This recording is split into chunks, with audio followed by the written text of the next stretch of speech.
Good morning students. Start कर रहे हैं क्लास अपन जो आगे क्वेश्चंस ले रहे हैं कंटिन्यूटी वर्कशीट के। fx is equal to 3 minus cot inverse 2x cube minus 3 upon x square.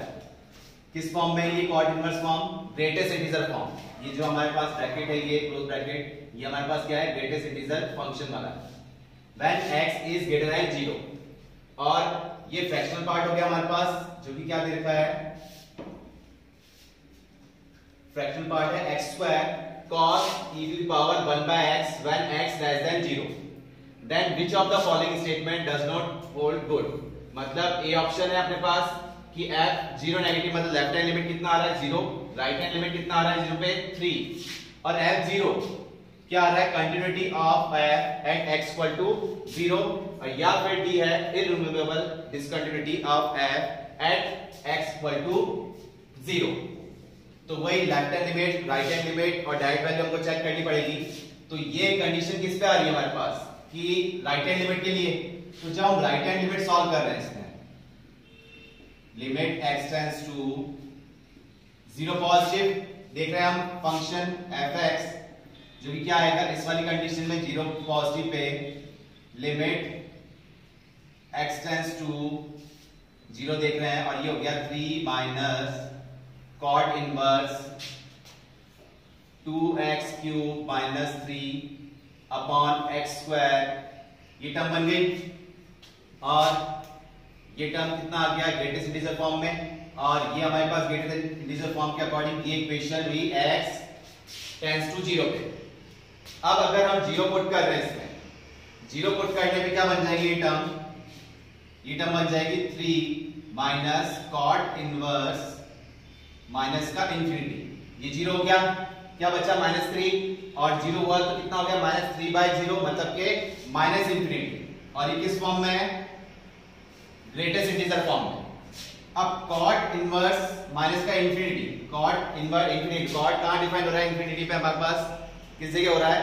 0 पे और पाई पे, मतलब पाई के मल्टीपल फॉर्म में चल रहा है। तो कैसे आ जाएगा? इसको हम लिख सकते हैं कि 3 माइनस कॉट इनवर्स रूल के अकॉर्डिंग हम इसको लिख सकते हैं पाई। इसको हम इस टाइप से लिख लेते हैं कि cot inverse cot pi principal branch के अकॉर्डिंग हम ये क्या है कि कॉट पाई पे क्या हो रहा है? ये इंफिनिटी, तो कॉट हट रहा है तो क्या बचेगा? सिर्फ पाई प्रिंसिपल ब्रांच के अकॉर्डिंग। तो इसका आंसर क्या आ गया? पाई। अब ये पाई किस फॉर्म में? Greatest integer function. तो अब ग्रेटेस्ट इंटीजर फंक्शन पाई की वैल्यू कितनी होती है? पाई की वैल्यू होती है 3.14, जो कि किसमें है? ग्रेटेस्ट इंटीजर फंक्शन में। तो अब इसको जब ओपन करेंगे तो क्या आएगा आंसर? 3 आएगा। तो ये ओवरऑल आंसर क्या हो गया? 3 माइनस 3 इक्वल टू 0। ये तो किसके लिए आ गया? राइट हैंड लिमिट के लिए। लेफ्ट हैंड लिमिट के लिए हम जब बात कर रहे हैं, तो अब इसमें left hand limit x tends to 0 negative fx, और fx हमारे पास क्या है? लेफ्ट हैंड लिमिट के लिए fractional part of x square cos e to the power 1 by x। अब किस पे चेक कर रहे हैं अपन? फ्रैक्शनल पार्ट क्या होता है कि 0 से 1 के बीच में आंसर देगा हमेशा, और हम चेक भी इससे कर रहे हैं, 0 पे ही कर रहे हैं, तो इसका आंसर तो क्या हो जाएगा? हम अगर डायरेक्ट देखें तो 0 माइनस h के अकॉर्डिंग ये पार्ट तो क्या हो जाएगा? लिमिट s टेंड्स टू 0, ये तो हो जाएगा 0 माइनस h का स्क्वायर, h का होल स्क्वायर, ये हो जाएगा cos e to the power 1 upon 0 minus h, मतलब के ये टर्म बन गई। अब इसको अगर हम सिंप्लीफाई कर रहे हैं तो माइनस h का square, limit s tends to 0 minus h का होल स्क्वायर, ये तो हो गया h स्क्वायर, और ये हमारे पास टर्म बन जाएगी cos 1 upon e to the power h, ये टर्म बन जाएगी। अब h की वैल्यू अगर 0 पुट कर रहे हैं तो ये तो बन गया 0, और इनटू ये वाली टर्म देख रहे हैं हम यहां पर कितना? cos 1 by e to the power h, और यहां 0 पुट कर रहे हैं तो ये कितना हो जाएगा? इंफिनिटी फॉर्म बन जाएगी। e की पावर 0 कंडीशन कितनी आ गई? 1, तो ये कितना बन गया? cos 1। ये हमारे पास ये टर्म कितनी है? cos e to the power -1 by, जैसे ये बन जाएगी टर्म माइनस का, तो ये रेसिप्रोकल होते हुए क्या आ जाएगा? 1 upon e to the power 1 by h। ये थोड़ा टर्म गलत हो गई। अब अगर h की वैल्यू हम 0 पुट करते हैं तो यहां तो ये 0 हो गया और यहां 0 क्या बन जाएगा, ये cos, ये हो जाएगा 1 upon e to the power, यहां 0 बना तो ये क्या बन जाएगा, infinity. e to the power infinity क्या होता है, इंफिनिटी। तो 1 अपॉन इंफिनिटी क्या हो गया, 0।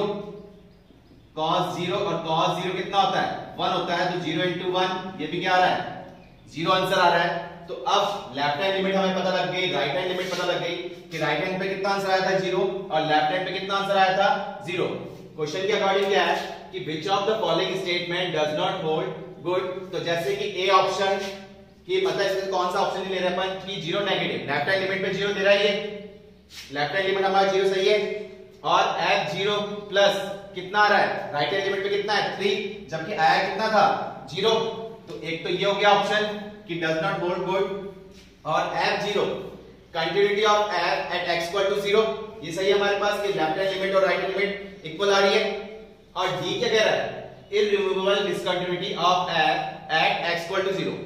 हम रिमूव कर सकते हैं ना इसको, कैसे कि अगर f0 की वैल्यू क्या है, ये 0 ले लें तो कंडीशन क्या हो जाएगी, डिसकंटिन्यूस और कंटीन्यूअस हो जाएगी। तो ये भी नहीं है हमारे पास। तो ये दो ऑप्शन आ रहे हैं बी और डी। नेक्स्ट क्वेश्चन है हमारे पास, let f be a continuous function on r, real number पे कंटीन्यूअस है, if function 1 by 4 to the power n is equal to sin e to the power n multiply में e to the power minus n square plus n square by n square plus 1, then f0 क्या हो गया, या तो not unique या फिर 1 है value. और सी ऑप्शन क्या है, data sufficient to find f0। D option है data insufficient to find f0। तो मल्टीपल चॉइस के अकॉर्डिंग क्या क्या ऑप्शन आ सकते हैं, एक ऑप्शन भी हो सकता है, दो भी हो सकते हैं, उससे ज्यादा भी हो सकते हैं। तो अब f0 कंटीन्यूअस फंक्शन है रियल नंबर पे, तो अब क्या आ रहा है, ये अपन को f0 की वैल्यू फाइंड करनी है। तो f0 हमारे पास फंक्शन क्या है, फंक्शन है 1 upon 4 to the power n is equal to sine e to the power n, और इसको माइनस फॉर्म में तो इसको डिवाइड में लिख देते हैं e to the power n square, और ये टर्म होगी n square upon n square plus 1। ये आ गया, ये फंक्शन हमारे पास। अब क्या चेक करना है, इसको f0 बनाना है। तो f0 कैसे बनेगा, फंक्शन हमारे पास ये है, तो ये 0 कब बन सकता है कि अगर, क्योंकि अब ऊपर तो कोई n है नहीं हमारे पास, तो 0 कैसे बनेगा, अगर नीचे क्या बन जाए, इंफिनिटी बन जाए। तो 1 बाय इंफिनिटी क्या हो जाएगा आपका, 0 हो जाएगा। तो हम क्या ले रहे हैं, for f0 we have to take n tends to infinity। n की वैल्यू क्या लेते हैं हम, इंफिनिटी ले लेते हैं। तो 1 by 4 to the power n को हम क्या लिखते हैं, 1 by 4 to the power infinity, और 1 by ये क्या हो जाएगा, इंफिनिटी, जो कि किसको अप्रोच कर रहा है, ये क्या हो जाएगा, 0। तो यहां से हमारी वैल्यू 0 निकल जाएगी। कैसे करेंगे, f0 कब, when limit n tends to infinity, ये टर्म क्या लेके चल रहे हैं, sin e to the power n upon e to the power n square, ये टर्म आ गई हमारे पास। और यहां से अगर ये n स्क्वायर है और यहां नीचे से n स्क्वायर कॉमन लें तो क्या बचेगा, 1 अपॉन 1 बाय n स्क्वायर, क्योंकि ये टर्म तो कैंसिल आउट हो रही है, ये टर्म बन गई। अब यहां से आप देख रहे हैं limit n tends to infinity, तो आपको पता है कि इसमें कुछ भी हम वैल्यू पुट करें क्या टर्म बन जाएगी, लिमिट, ये पूरी लिमिट इसके लिए जा रही है। तो अगर हम यहाँ कुछ भी वैल्यू पुट करें, कुछ भी टर्म करें, तो साइन की वैल्यू क्या होती है, साइन x कहां से कहां लाई करता है, -1 to 1। तो अगर मैं इसमें पुट कर रहा हूं तो कंडीशन क्या आ जाएगी, -1 to 1। इसमें कुछ भी वैल्यू पुट करेंगे तो हम लिख देते हैं इसकी वैल्यू कहां से कहां लाई करेगी, -1 to 1। और यहाँ n टेंड्स टू इंफिनिटी है, और e to the power infinity भी क्या होता है, इंफिनिटी होता है। तो ये डिवाइड में क्या रह गया, इंफिनिटी रह गया। प्लस अगर हम यहाँ पुट कर रहे हैं तो ये टर्म क्या होगी, 1 अपॉन 1 प्लस यहाँ इंफिनिटी हुआ तो 1 बाय इंफिनिटी क्या हो जाएगा, ये 0 हो जाएगा। तो अब ये इसकी वैल्यू न्यूमरेटर में तो क्या आ रहा है, -1 से 1, कुछ भी वैल्यू आ सकती है, कोई फिक्स वैल्यू नहीं है। बट डिवाइड में क्या है, इंफिनिटी, तो डिवाइड में इंफिनिटी फॉर्म है, तो ये क्या बन जाएगा, ये तो बन जाएगा 0। तो ये वाली टर्म तो बन गई हमारे पास 0 प्लस ये टर्म क्या आ रही है 1/1, तो ये क्या बन जाएगा 1। तो ओवरऑल आंसर क्या है, f0 का 1 वैल्यू है। तो ऑप्शन के अकॉर्डिंग यूनिक फॉर्म लगानी, b की वैल्यू क्या हो गई 1, b की वैल्यू 1 हो गई। और क्या है इसमें, data sufficient to find f0, मतलब जो भी हमको डाटा दे रखा है वो सफिशिएंट है f0 फाइंड करने के लिए। तो हमने इसी डाटा से f0 की वैल्यू निकाली है, कुछ अलग से कोई कंडीशन ली नहीं है। तो सी ऑप्शन भी सही है। D option data insufficient to find f0, तो हमने पहले ही कर दिया है कि डाटा सफिशिएंट है f0 फाइंड करने के लिए। तो डी ऑप्शन नहीं है हमारे पास और ए ऑप्शन भी नहीं है। तो इसका आंसर क्या है, f0 की वैल्यू क्या आई 1 आई व्हेन इंफिनिट। नेक्स्ट क्वेश्चन हमारे पास given fx b into greatest integer of x का square plus greatest integer of x plus 1 when x greater than equal to -1 sin pi x plus a, ये condition कब है, when x less than -1, then for what value of a and b then function is continuous at x equal to -1, कि function तो क्या है continuous है at x equal to -1 पे, और a और b की वैल्यू हमको फाइंड आउट करनी है। तो वही rule, left hand limit right hand limit हमको निकालनी है और कंटीन्यूअस ऑलरेडी बता रखा है। तो ग्रेटेस्ट इंटीजर फंक्शन है हमारे पास ये इस फॉर्म में, तो हम लेफ्ट हैंड लिमिट ले रहे हैं या राइट हैंड लिमिट लेते हैं इसमें कैसे भी। तो ये राइट हैंड लिमिट लिया तो limit x tends to -1 plus fx, तो इसका मतलब क्या आ रहा है कि हम x टेंड्स टू 0 ले लेते हैं, limit x tends to 0 b, और ये है ग्रेटेस्ट इंटीजर फॉर्म में, तो -1 प्लस h का होल स्क्वायर, और ये टर्म हो जाएगी -1 प्लस h, ये टर्म हो गई प्लस का 1 है। तो अब ये लिमिट x टेंड्स टू 0 है, तो -1 प्लस h का होल स्क्वायर, मतलब ये कि -1 प्लस h करें तो -1 से अबव कंडीशन जा रही है, मतलब इस तरफ लेफ्ट हैंड साइड में देख रहे हैं। तो इसका आंसर क्या आएगा, -1 का होल स्क्वायर जब हम कर रहे हैं तो क्या आंसर आ जाएगा, ये तो हो जाएगा हमारे पास माइनस का 1 नहीं प्लस का 1, कि -1 प्लस h कर रहे हैं तो माइनस का 0 पॉइंट समथिंग रहेगा, और अपन क्या इसमें लेफ्ट हैंड साइड लेंगे ग्रेटेस्ट इंटीजर फॉर्म के अकॉर्डिंग, तो क्या आ जाएगा -1 और -1 का स्क्वायर करेंगे तो कितना आ गया 1 आ गया, और यहाँ पर भी क्या है -1 प्लस h, मतलब कितना हो रहा -0 पॉइंट समथिंग, तो -0 पॉइंट समथिंग ग्रेटेस्ट इंटीजर से बाहर निकालेंगे तो आंसर क्या आ जाएगा -1 प्लस 1। तो इसको सॉल्व कर रहे हैं तो यहाँ टर्म क्या बन गई b इंटू 0 प्लस 1, तो ओवरऑल आंसर कितना आया 1। तो यहाँ b कुछ भी हो कोई फर्क नहीं पड़ रहा, क्योंकि वो किससे मल्टीप्लाई होगा 0 से मल्टीप्लाई होगा। तो इसके अकॉर्डिंग जो हमने राइट हैंड लिमिट निकाली तो b belongs to any number, मतलब कि b किसको बिलोंग करेगा, रियल वैल्यूज को, राइट हैंड लिमिट के अकॉर्डिंग किया। अब हम कर रहे हैं लेफ्ट हैंड लिमिट, तो इसमें लेफ्ट हैंड लिमिट के according limit x tends to -1 minus fx, और वही h टेंड्स टू लेके चल रहे हैं हम कि limit h tends to 0 sine ये pi -1 minus h plus a कर रहे हैं, ये टर्म आ जाएगी हमारे पास। अब यहाँ h की वैल्यू अगर हम पुट करते हैं तो h की वैल्यू क्या हो गई 0 हो गई, तो क्या टर्म बच रही है हमारे पास साइन पाई, और ये 0 हो जाएगा, मतलब कि माइनस पाई अगर हम मल्टीप्लाई करें माइनस पाई और प्लस का पाई a, और अगर माइनस साइन मैं कॉमन ले लूं तो माइनस साइन माइनस थीटा कितना हो जाएगा, इसको अगर इस टाइप से लिख सकते हैं माइनस ये पाई माइनस का पाई a, ट्रिग्नोमेट्री क्वाड्रेंट रूल के अकॉर्डिंग, तो साइन माइनस थीटा कितना होता है माइनस साइन थीटा, तो ये आ गया हमारे पास माइनस का साइन और माइनस साइन थीटा, मतलब कि पाई माइनस का पाई a। अब माइनस साइन तो बाहर है, पाई माइनस थीटा कितना होता है साइन थीटा, और वो पॉजिटिव कंडीशन में लेकिन ऑलरेडी बाहर है, तो ये हो गया साइन पाई a। तो ये हमारा किसका आंसर आया लेफ्ट हैंड लिमिट, और राइट हैंड लिमिट कितना आया था आपका आंसर 1 आया था।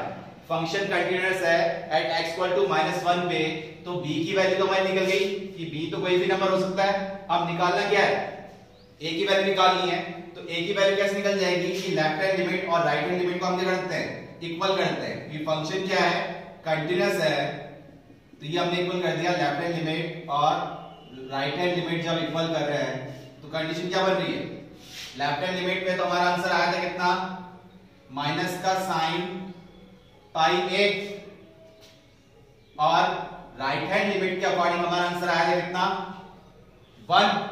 तो इसको हम लिख सकते हैं कि sine pi A equal to -1। तो साइन के टेबल में 1 कब आता है 90 डिग्री पे, तो -1 कब आएगा, साइन 3π/2 कितना होता है -1। तो हम इसको लिख सकते हैं किसके इक्वलेंट हो गया, साइन 3π/2 के इक्वलेंट हो गया।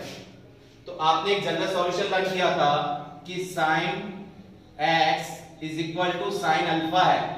तो आपके जनरल सॉल्यूशन का फॉर्मूला क्या था, क्या फॉर्मूला लर्न किया था आपने कि x equal to n pi plus -1 to the power n into alpha. ये टर्म की थी जहां पर x किसको बिलोंग कर रहा है, इंटीजर वैल्यू को, n किसको बिलोंग कर रहा है, इंटीजर वैल्यू को। तो इस कंडीशन के अकॉर्डिंग भी हम देखना है, तो sine pi a equal to 3π/2 ये कंडीशन है। तो ये तो हमारा क्या हो गया, अल्फा हो गया। तो यहां से पाई a मतलब x तो क्या हो गया, फॉर्मूले के अकॉर्डिंग देख रहे हैं sine x equal to sine alpha.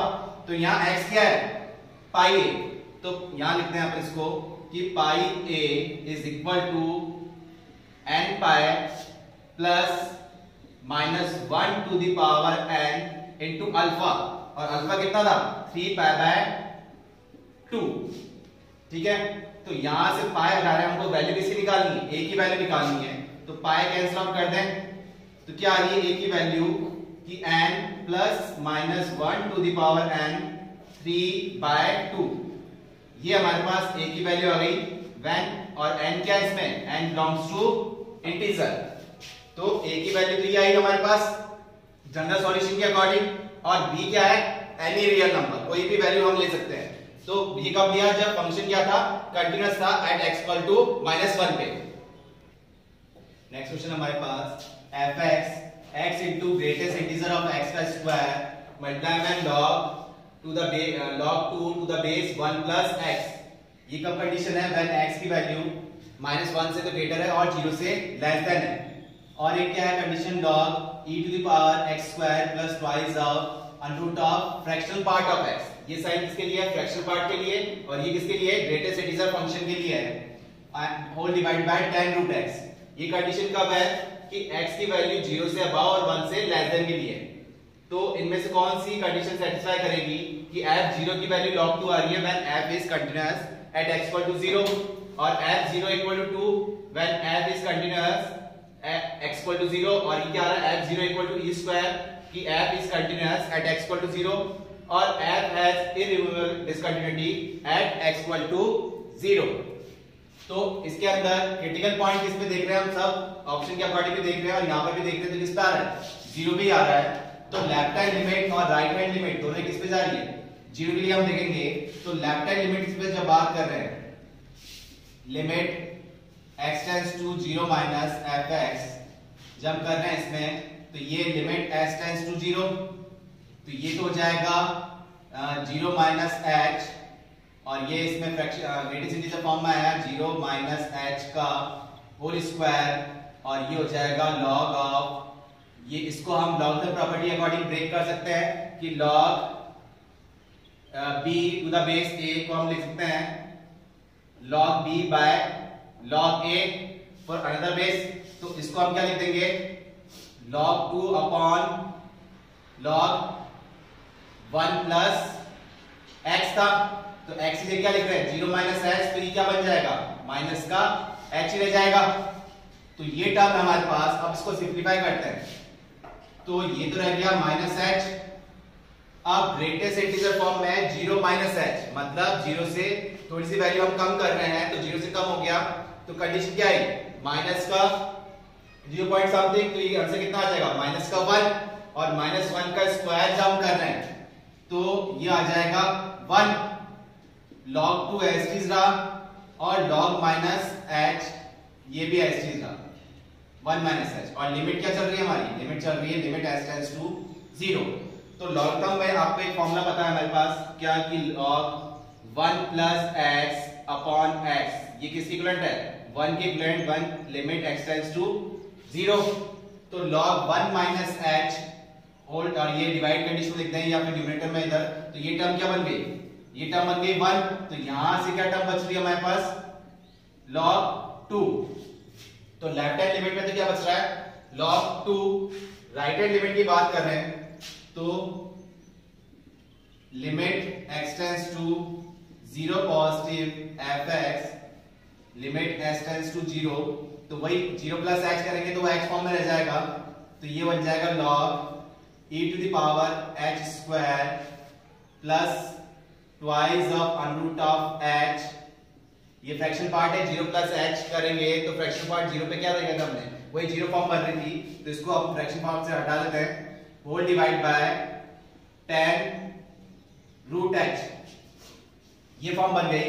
अब एक टर्म हमको पता है क्या कि tan लिमिट में tan x बाय x कितना होता है? 1 होता है।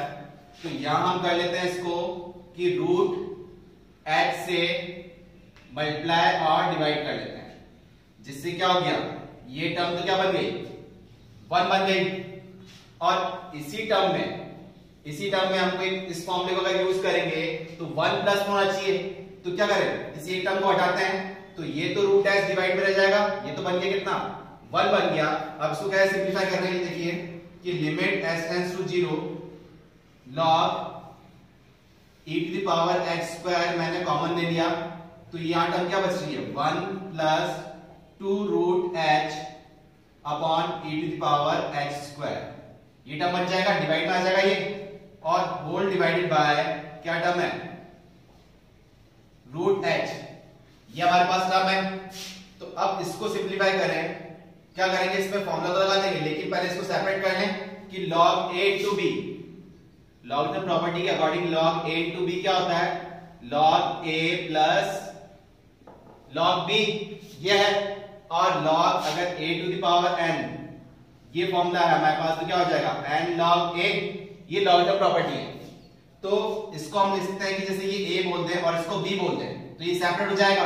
तो सेपरेट के अकॉर्डिंग क्या आ रहा है हमारे पास? लिमिट h टेंड्स टू 0, तो log e to the power x square, तो e to the power x square है, तो इस फॉर्मूले के अकॉर्डिंग n कहां आ जाएगा? आगे आ जाएगा। तो ये x स्क्वायर कहां आ गया? आगे आ गया। और log e रहा, और इधर से इसको हम लिख रहे हैं log, ये b कंडीशन में था, log 1 प्लस ये टर्म बन रही है 2 root h upon e to the power x square, ये टर्म है। अब होल डिवाइडेड बाय कंडीशन देख रहे हैं, तो होल डिवाइड बाय यहां तो कितना आ जाएगा? रूट h, और यहां पर भी कितना हो गया? रूट h, ये टर्म है। अब यहां अगर हम ये रूट h कट जाएगा, यहां पर आ जाएगा ऊपर, तो यहां h की वैल्यू 0 पुट करूंगा, log e तो कितना होता है? 1 होता है। तो ये टर्म तो कितनी बन जाएगी? ये टर्म तो कितनी बन जाएगी? 0, कि log e तो कितना हो गया? 1 हो गया। और रूट h भी इससे सिंपलीफाई हो जाएगा, तो ऊपर h ही रहेगा कि 2 माइनस हाफ कर देंगे अपन, तो 2 माइनस हाफ करने के बाद कितना हो जाएगा? h की पावर 3/2, और h की पावर 3/2 में हम h की वैल्यू 0 पुट करेंगे तो क्या रह गया? 0 रह गया। और इसमें फॉर्मूला हम लगाते हैं कौन सा? कि 1 प्लस x अपॉन x। तो इस कंडीशन के अकॉर्डिंग रूट h है हमारे पास, क्या नहीं है? 2 बाय e h स्क्वायर से मल्टीप्लाई और डिवाइड करना पड़ेगा, ये वाली टर्म करनी पड़ेगी, जिससे ये टर्म क्या बन गई? ये टर्म क्या बन जाएगी हमारे पास?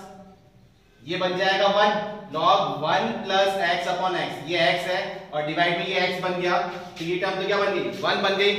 अब h की वैल्यू अगर 0 पुट कर रहे थे हम इसमें, तो क्या टर्म बन रही थी? यहां तो 0 हो चुका था, ये 2 by e to the power 0, ये h स्क्वायर है, h की वैल्यू 0 पुट की तो क्या हो गया? e टू द पावर 0, और e टू द पावर 0 कितना होता है? 1, तो ये हो गया 2 बाय 1, मतलब कितना? 2 आंसर आ गया। तो राइट हैंड लिमिट में तो आंसर कितना आया था? 2 आ रहा था, और लेफ्ट हैंड पे कितना आया था? लेफ्ट हैंड पे आया था log 2। तो फर्स्ट ऑप्शन जो बोल रहा है कि f0 इक्वल टू log 2 की f is continuous at x equal to 0, तो ये तो कंटीन्यूअस दिख ही नहीं रहा कि लेफ्ट हैंड लिमिट और राइट हैंड लिमिट दोनों क्या आ रही है? अलग अलग आ रही है, तो ए ऑप्शन नहीं है हमारे पास। और बी ऑप्शन भी नहीं है और सी ऑप्शन भी नहीं है। तो क्या आ रहा है, जब लेफ्ट हैंड लिमिट और राइट हैंड लिमिट दोनों इक्वल नहीं है तो इसकी डिसकंटिन्यूटी हम रिमूव ही नहीं कर सकते। तो ये क्या हो जाएगा, नॉन रिमूवेबल या इररिमूवेबल डिसकंटिन्यूटी एट x = 0। तो इसके अकॉर्डिंग क्या ऑप्शन मिला हमें, डी ऑप्शन मिला।